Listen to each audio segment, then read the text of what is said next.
Hello everyone, welcome to అమ్మా diaries 89. ఈరోజు మన కిచెన్లో వెల్లుల్లి కారంతో తోటకూర కర్రీ ఎలా ప్రిపేర్ చేసుకోవాలో చూద్దాం.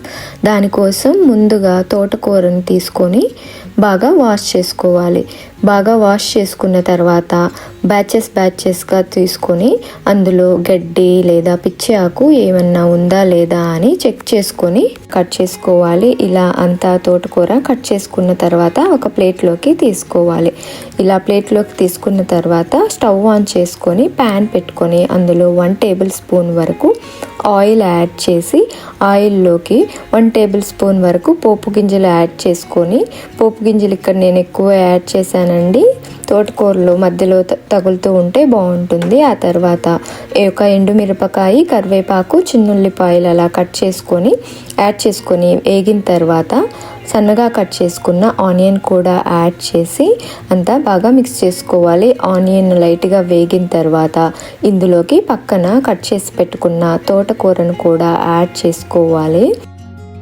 ఇక్కడ చూస్తుంటే మనకి తోటకూర చాలా ఎక్కువగా నిండుగా కనిపిస్తుంది కదా. ఇలా అంతా కలుపుకుంటూ ఉన్నామనుకోండి అడుగంటుకోకుండా ఉంటుంది. కలుపుకున్న తర్వాత తోటకూర మనకి మగ్గి చాలా కొద్దిగా అయిపోతుందండి.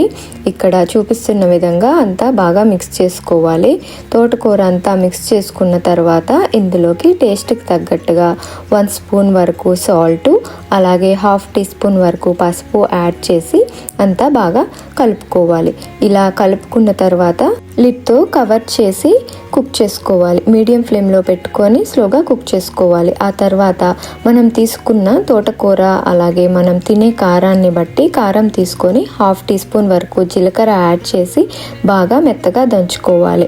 ఇలా దంచుకున్న కారంలోకి 1 ఇంచు వరకు కొబ్బరి సన్నగా కట్ చేసుకొని యాడ్ చేసుకోవాలి. ఎండు కొబ్బరి యాడ్ చేసుకోవాలండి.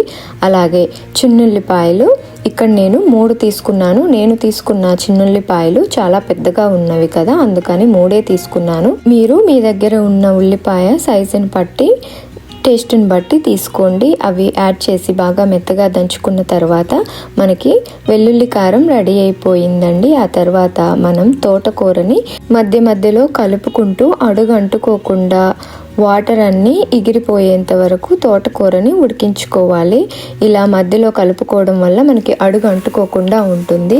మనకి తోటకూర అంతా బాగా ఉడికిపోయిన తర్వాత పక్కన దంచి పెట్టుకున్న వెల్లుల్లి కారం అన్నది కూరలో యాడ్ చేసుకొని అంతా బాగా మిక్స్ అయ్యేలాగా కలుపుకొని పచ్చి వాసన పోయేంత వరకు వేయించుకోవాలి. అంతే అండి, సింపుల్. ఎప్పుడు ఒకేలా కాకుండా ఇలా వెల్లుల్లి కారంతో ఒకసారి ట్రై చేయండి.